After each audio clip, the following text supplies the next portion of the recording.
Hello and welcome to Karen1 TV. My name is Yaza. Today we have a special guest. Hello.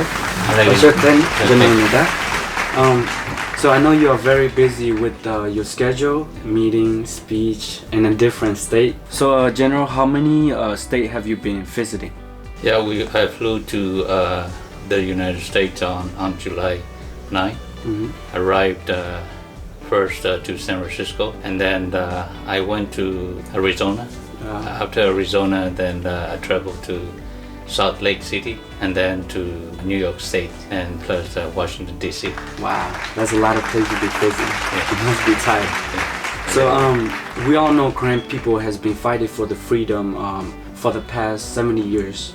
Can you tell us what's the current situation in the homeland right now? Yeah, we're fighting the most brutal and corrupt military regime. The fighting still continue because of the atrocities and human rights violations conducted by the Burmese army. Even though we have had a ceasefire agreement, they still want to take over. They want to take our resources, and they want us to be Burman, to Burmanize us. We call it Burmanization. That's why we're fighting really hard, keep knocking doors, and so that we can have freedom and self-determination and democracy.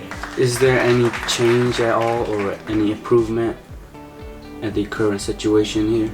No, it's not improving at all. But in fact, the situation is getting worse in some areas because they're making new roads in our territories. We can't stop them. They move their troops and their soldiers, and then they're committing more crimes and more human rights violation in our territories. That's definitely not a good thing. Not very good. You know, we've been divided for 70 years. Why do you think we are so divided until now to this day? One of the reasons is because of the oppression. And also because of the oppression, the Koreans don't have good education. When you don't have good education, then they can easily divide you by using psychological operation. And when you have poverty, you don't have anything. On the other hand, they have everything. They got all the money. They got all the things that they can use against you. So when they're using psychological operation against our people are not prepared for it, and they're not aware of it. And most of the Korean people are in the jungle. It's like being in the jungle for too long. It's like being in a closet. You can't really see much. You can only see in your areas. So when the Burmese military putting a lot of psychological operation against our people, they're not ready for it. And then they misunderstand each other. But even the small things, they can misunderstand each other. So this is something that we got to, our children, younger generation should learn, should have a better education, should learn more about what is psychological operation, divide and control, divide and conquer, these kind of tricks that they're using against our people. So I'm sure, like for example, if our people born and raised in America, they have good reason, they have critical thinking, so they can't lie to them. They can see it, they can prove it, and then they will not listen to them easily.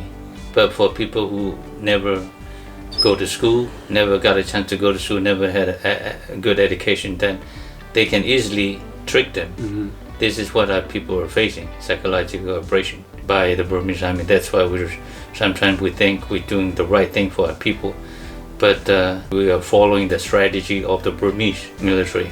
That's why we are divided. But I think in the future they cannot trick us anymore. And once we're aware of the Burmese psychological operation, then we'll be okay. We will fine. And we cannot be tricked, and we cannot be cheated easily by the Burmese army.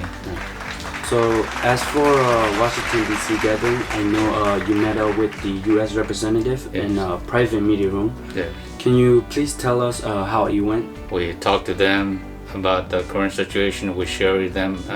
We share to them about what is happening inside. They said, we already have sanction on Burma, and we told them we support sanction on Burma, but we want the other countries to do the same thing. Because once they get the money, they all use the money for military equipment, and they will commit more atrocities against Korean people and also some ethnic groups. I know there's two different groups with the different opinion at our gathering DC, and we all respect that. What do you think we can do to keep ourselves united as one, but not divided? Well, we also respect a different point of view, but also when we are fighting for freedom and self-determination, my suggestion is we should be one, connected. We should be consolidate our strength so that we can really stand up, speak out unitedly for our people. Yes. Otherwise, people will think what these people are doing, right. and it is not good for us while we are struggling for our self-determination. We need to have only one goal and one objective. We should hang together in order to achieve our goal. If we have different point of view, we have a different objective, it means we're hanging differently. It is not good for our struggle for freedom. So there's recently change in NCA. Can you please tell us about that? The Burmese has recently come up with the NCA National Ceasefire Agreement just to divide our people and also our ethnic groups. They called it the NCA National Ceasefire Agreement, but they don't allow the AA and Kachin to join NCA. So they kind of excluded them. This is part of the strategies to divide them, to cause the division between the ethnic groups and the Karen. And the NCA is not going anywhere because once you follow the NCA, you're stuck. NCA is under the constitutions of 2008 Constitution.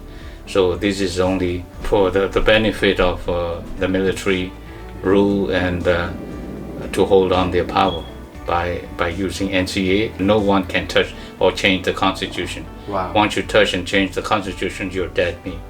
I would like to warn and urge all the ethnic groups not to sign NCA. NCA is just a trap for all the ethnic groups to surrender, actually. NCA will cause more division among our ethnic groups. My message to all the ethnic groups is to stand unitedly, not listen to the Burmese trick or deception, to work together hand in hand unitedly, and don't listen to the Burmese propaganda or psychological operation. We just work unitedly to achieve our goals and freedom and self-determination and democracy. So when you go back home, what is your next mission? When I go back home, I will talk to my people and our soldiers about my visit to US, share information about the Karen people here, and also they will know better. When I go back, they will see better, they will know better, and they will know the strength of our people, the courage of our people. About the White House, I will share some information about what we did at the White House. We, Karen1TV, have a lot of younger audience from who are born and live in United States as well as other countries. So before you leave, can you give some words of advice and what can they do to help the people who are still suffering in the motherland? To have good education. Once they have good education, then they'll be able to help their people who are suffering, who are fighting for their freedom, and also to come back and to rebuild our country, because it doesn't matter where you are. If you know your people are not free, you cannot live in peace. Doesn't matter whether you are in America, Australia, or Canada. But if you know your people back home, they're suffering from the Burmese army, your heart cannot live in peace, and you feel like you want to do something for them. So my encouragement is to have good education, so that when you come back home, when you're ready to come back and rebuild your country, you have something in your hands to help your people. Thank you for that encouragement, and thank you for being here. Very appreciate it. Yes. So there you guys have it from General Ner Dah. I hope you guys listen and observe. I also have words of my own. Remember, we all have one common goal. It is to free our people, to unite our people, and to have our own country. No matter what our differences, put that aside, because we've been struggled and divided for so long. Now it is time for us to be united. Thank you for watching Karen1TV. My name is Yaza, and we love you.